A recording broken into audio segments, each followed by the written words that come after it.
All right, welcome back to the listener's commentary on the Gospel of Matthew. In this recording, we're going to be looking at Matthew chapter 5, 21 through 32.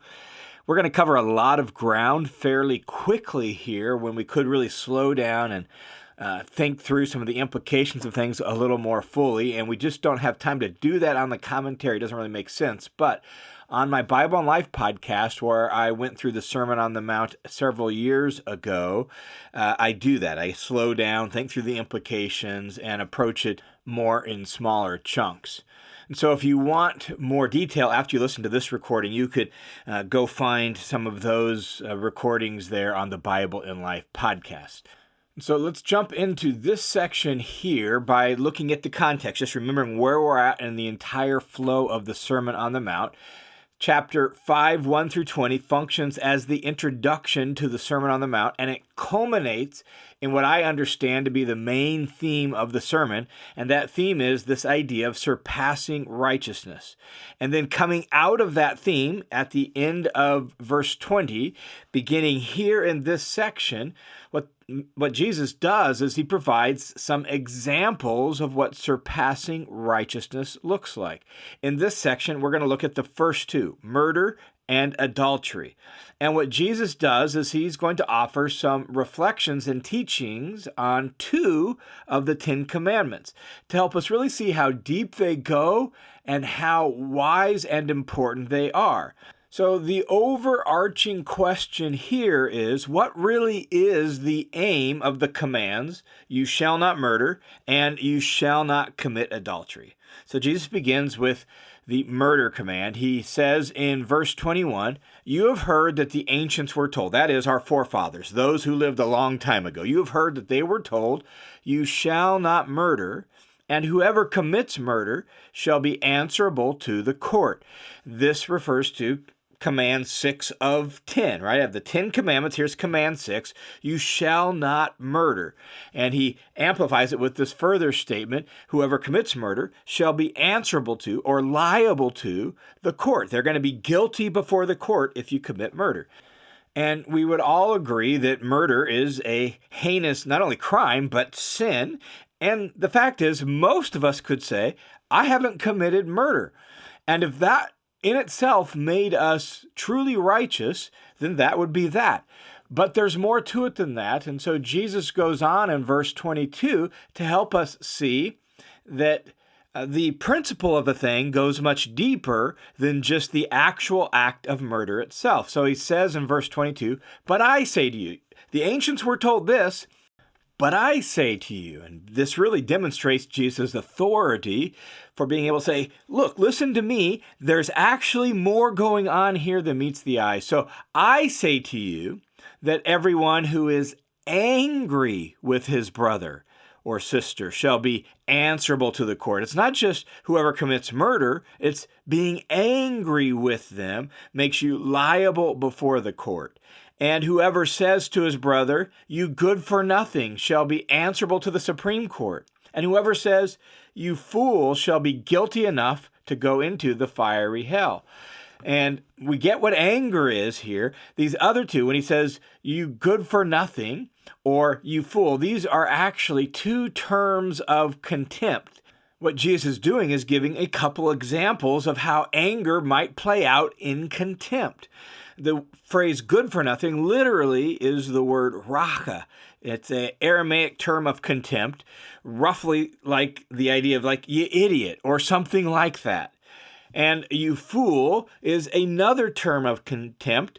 You're stupid, you're a fool. But in a Jewish context, the idea of a fool included kind of a moral component as well. Think of the fool in the Proverbs who doesn't listen to advice, who can't control his emotions, who won't take wise counsel. That's the fool. So what Jesus is helping them and us see is that anger and contempt really violate the 6th commandment as well. The principle of the thing Jesus is saying is that contempt for other people and the anger towards other people that leads us to be mean and hurtful and spiteful and vengeful, to do cruel things to other people, right? That anger and contempt that leads us to say hurtful things to our husband or our wife or our kids or our neighbor or our coworkers, even if we don't say them out loud, but we say them in our own mind, that anger and contempt is destructive and damaging as well to human flourishing. The biggest takeaway from this text then is for us to agree with Jesus and own that anger and the contempt that often flows from it isn't good. It isn't right, so we quit justifying our anger. We quit minimizing our anger. We don't blame others for our anger. We own it, we confess it, we resolve and plan to deal with it. Then Jesus gives two illustrations that envision the kind of person he wants his people to be. So look at verse 23. Here is the first illustration. It says, "Therefore, if you are presenting your offering at the altar," that is at the altar in Jerusalem. That's important because Jesus is teaching in Galilee. People in Galilee might only get to Jerusalem once a year, maybe twice a year. So you've made this trip all the way from Galilee down to Jerusalem, 80 to 90 miles to the south. This is the highlight of the year for you. It's a high moment in your life. There you are, about ready to present your offering on the altar. And Jesus says, "And there you remember that your brother has something against you, has a beef with you, that there's something fractured in some relationship with one of your brothers or sisters, one of your fellow Jews." And then Jesus says, here's what you should do, verse 24, "Leave your offering there before the altar and go, first be reconciled to your brother, then come and present your offering." This is an example of how ready and willing Jesus wants his disciples to be to repair broken relationships. Right? As the Apostle Paul says, as far as it's possible with you, be at peace with all men. The idea here is to have a conciliatory spirit, to be eager and ready to make amends. And Jesus creates a bit of an extreme example to emphasize how important this is and how those in his kingdom are going to take this very seriously, that the work of restoring relationships and not letting anger and contempt and resentment fester and grow, how important that is. If you make the trip, he says, all the way down to Jerusalem to offer your offering there at the altar, set that aside, be reconciled to your brother, then come and present your offering. Then Jesus gives another scenario to drive home the point, this time from the Roman context or a civil court context. So the previous illustration is a brother or sister. It's a Jewish context, an altar and all that. But what if it's not? What if it's an outsider? What if it's an enemy? Well, Jesus gives another illustration and says this, verse 25, "Come to good terms with your accuser quickly while you are with him on the way to court, so that your accuser will not hand you over to the judge and the judge to the officer, and you will not be thrown into prison." So that's the illustration. Like somebody is taking you to court and they're going to sue you in some sort of way. And Jesus is like, look, even if you're already on the roadway with him to go to the judge, like do everything in your power to reconcile, to make amends, to settle this issue and be done with it before you get there. Why? Because if there really is a problem, the judge is going to hand you over to the officer. You're going to be thrown into prison. And then he says in verse 26, "And truly I say to you, you will not come out of there until you paid up the last quadrans." A quadrans was the least valuable Roman coin, tiny little coin. It would be roughly equivalent to us saying like, you won't get out of there until you've paid the last cent. The picture here again paints the urgency of reconciliation. In this case, with your legal accuser, and Jesus actually says there's a real practical benefit to making amends as quickly as you can. Now, keep in mind that Jesus is giving illustrations. These are two illustrations, the altar and the court, right? He could have given others, But these two serve to help us see that what Jesus wants for his followers is a readiness and a willingness, almost an eagerness to make amends, to build bridges, to work things out relationally, if at all possible. Now, we have to be careful with illustrations not to turn them into laws. There are, in other words, relationships that it's going to be really difficult, where maybe you can't work things out, or relationships where it may be wisest to leave those relationships behind because the people are so harmful and so damaging, right? That might be some wisdom as well. But the main thing here is to recognize how damaging anger and contempt actually is. So that rather than stewing in anger and brewing up a cocktail of animosity and resentment and contempt, disciples of Jesus are people who readily pursue resolving conflicts. So that's Jesus' further teaching on commandment number 6, you shall not murder. It goes deeper than what we often think. Next, Jesus offers some wisdom on commandment number 7. Commandment 7 says, verse 27, you have heard that it was said, you shall not commit adultery. That's commandment 7. And we all know what adultery is, right? Adultery is when you have sex with someone who's not your spouse.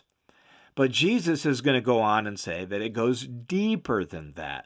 That there are other ways, this is really important, there are other ways to be unfaithful than just that, than just the physical act of adultery itself. Jesus is going to highlight 2 of those other ways that were relevant in their culture, and not surprisingly, because human nature hasn't changed that much, are relevant in our culture also. And so he says, but I say to you, you've heard that it was said, don't commit adultery. But I say to you that everyone who looks at a woman with lust for her has already committed adultery with her in his heart. Now, just a couple little technical things. When he says looks at a woman with lust for her, that's actually a little bit weak. The language here actually states purpose. It's looking in order to lust. It's looking with the intent to lust. And that word lust is just the word for desire, but in this context, it means sexual desire. So you're looking with the intent to desire this person, sexually speaking. Notice that Jesus here in verse 28 is calling out the man, holding him accountable. That's not because women can't be guilty of this in his culture or in modern times. Women have been guilty of this, can be guilty of this. Men, more often than not, are the ones. But the primary issue here is men in their culture and in many cultures typically have more power. In Jesus' culture, men were the ones who could initiate divorce. And they were the ones who could commit adultery and then use their power to hide it or get away with it. They were the ones who would find fault with their wives and then trade them in. And Jesus is talking about surpassing righteousness that goes beyond that of the scribes and Pharisees, some of whom had been guilty of using their position and their power for these kinds of things. And so Jesus doesn't want to let them off the hook. And so Jesus is helping them see, and us see, that just because you haven't had sex with another woman or another man doesn't mean you're as pure and as faithful as you pretend to be. That purity and faithfulness is more than skin deep. And so that's one of the other ways you can violate the 7th commandment beyond the physical act of adultery. You could do so by looking to desire another person. Jesus then goes on to say that in his kingdom, his disciples must treat their sexual holiness with ruthless seriousness. He uses hyperbole to do it. He gives an extreme exaggeration to help us see how serious we must treat sexual purity and holiness. And so he says in verse 29, now, if your right eye is causing you to sin, tear it out and throw it away from you. For it's better for you to lose one of the parts of your body than for your whole body to be thrown into hell. Again, this is hyperbole, but it's helping us see the ruthless seriousness with which we must take this. If your right eye is causing you to stumble and sin in the area of looking to lust, get rid of it.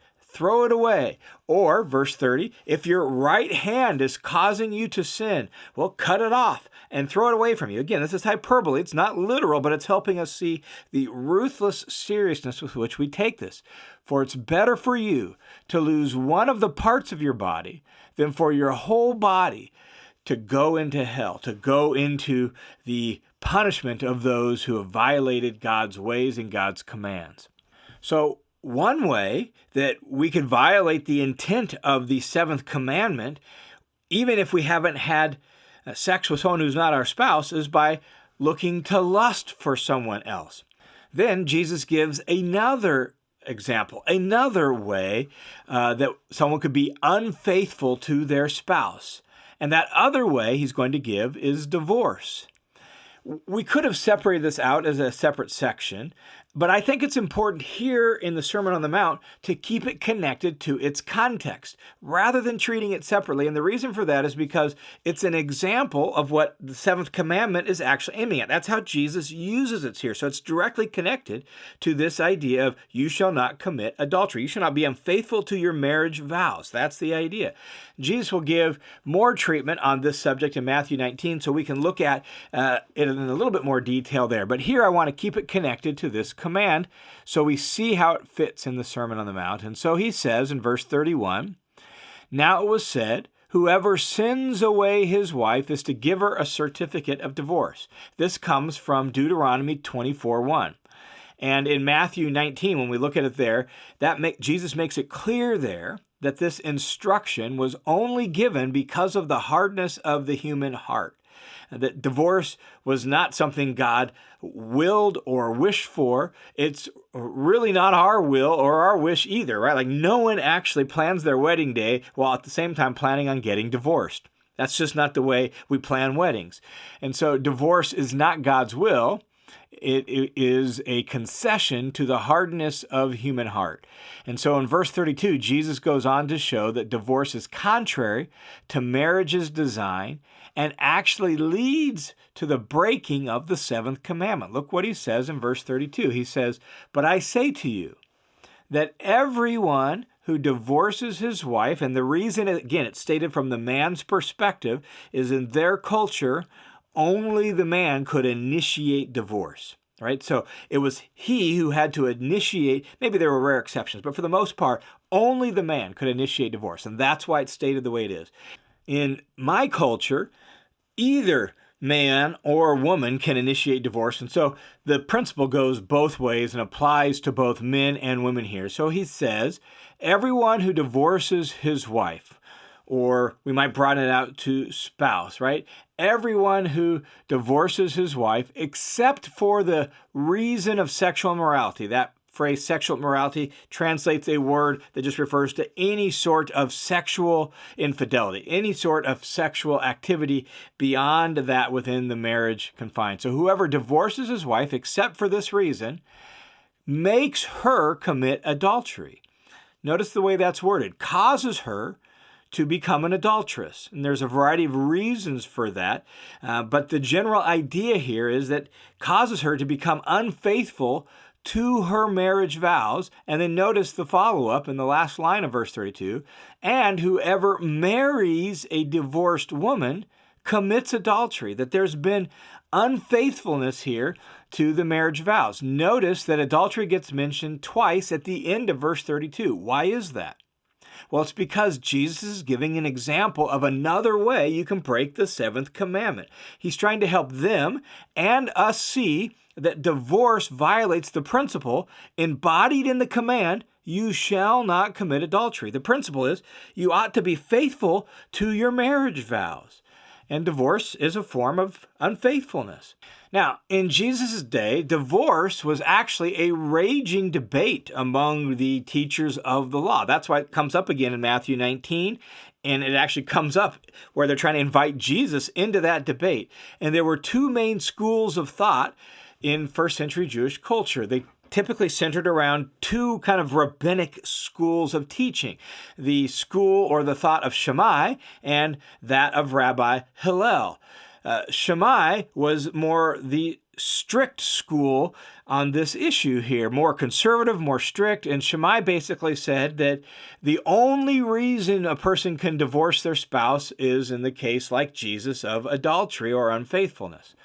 The school of Hillel, on the other hand, was a little bit more progressive and open, and on this issue said that a person could divorce their spouse for any reason. That they took that little phrase in Deuteronomy 24, for any reason, and just said, yeah, that's what it means, for any reason. So you could divorce your spouse if you found somebody more attractive. If your spouse burnt your meal or whatever else it was, feel free to divorce them. And that was the raging debate. And so we'll see how Jesus engages that debate in Matthew 19. But here, what Jesus is saying is, if you say, as a scribe or a Pharisee or somebody who's a faithful Jew, you say, look, I haven't broken the commandments. I've been faithful. I've never committed adultery. All the while you've traded in your spouse for a new one, casting her aside, or in our case, him aside, for whatever reason, that actually violates the intent of command number 7, you shall not commit adultery. And Jesus is trying to show us what surpassing righteousness looks like and how it goes beyond those kinds of debate of the scribes and Pharisees, how it goes beyond their external or sometimes shallow holiness and purity. Now, because divorce is such a personal issue, and because divorce often is typically just so painful, we must bear in mind that Jesus' instructions about divorce here, and we'll see them in Matthew 19, are really driven by compassion. It's based on the fact that there is an objective reality. That is, there is a way things are supposed to be. There is a way human beings, human relationships, and in this case, human marriage is actually designed by our Creator to operate and to function. And when we human beings violate the way things are designed to function, there's typically real harm and real brokenness that ensues. And Jesus is trying to protect us human beings from that brokenness, that harm, that damage, and that pain. And so his instructions about divorce here are actually compassionate wisdom given for that purpose of protecting us. Divorce is wrong, not because it just violates some, arbitrary religious command from Jesus himself. No, it's wrong because it violates the way God designed humans and marriage to operate, and therefore it does real harm. But it's not the unforgivable sin. So that's why we have to hear it properly, right? In this context, anger is also wrong here. Contempt is wrong here. Looking to lust is wrong here. All such things work against human flourishing and human well-being. And it's the same with divorce. It's not the way it's supposed to be. And the fact is the conversations I've had with people who have been divorced, they've felt its pain. They've seen the heartache that it's caused, and they know it's not the way it's supposed to be. Maybe even if they felt like it was absolutely necessary, they know it was still painful and hard. And the reason for that is because faithfulness and oneness are God's design. That we human beings are made in God's image. God is one and yet three, unity and yet difference. And God made marriage to reflect that in some sort of way, right? Like that's why he can say the two have become one. Just like God is three in one, and God is faithful in all his relationships, and we're made to operate the same way. And so ultimately, Jesus is against looking to lust, and Jesus is against divorce because he's for faithfulness, and he's for oneness in marriage. And he knows the damage that unfaithfulness causes to human flourishing and human well-being. And that's the point of this whole section, that there's more going on in these commands of the commandments that say, you shall not this. Well, there's also a positive side. You shall be this. You shall be patient. You shall be forgiving. You shall be kind. You shall be faithful. You shall be loyal and one. And that's the point. And so if we're going to have surpassing righteousness in the areas of anger and sexuality, it's going to look like what Jesus has described and called us to here. All right, thanks for tuning into this session on the Listener's Commentary. The Listener's Commentary is a listener-supported, crowd-funded Bible teaching ministry that is made possible by the generosity of tons of folks just like you. So if you're one of the supporters of this ministry, just know that God is using your generosity to make a difference in the lives of people all around the world. And if you have been blessed and impacted by the Listener's Commentary in some sort of way, would you prayerfully consider becoming a part of the team of supporters? The ministry continues to grow and expand. That requires more work. There's projects that need to be done, and I just can't continue doing it all myself. And so more giving will allow me to hire some help to get some of the projects done and some of the things that will help this ministry continue to be used by God to bear good fruit in the lives of others. So thanks a ton to all of you who support this ministry and make it possible.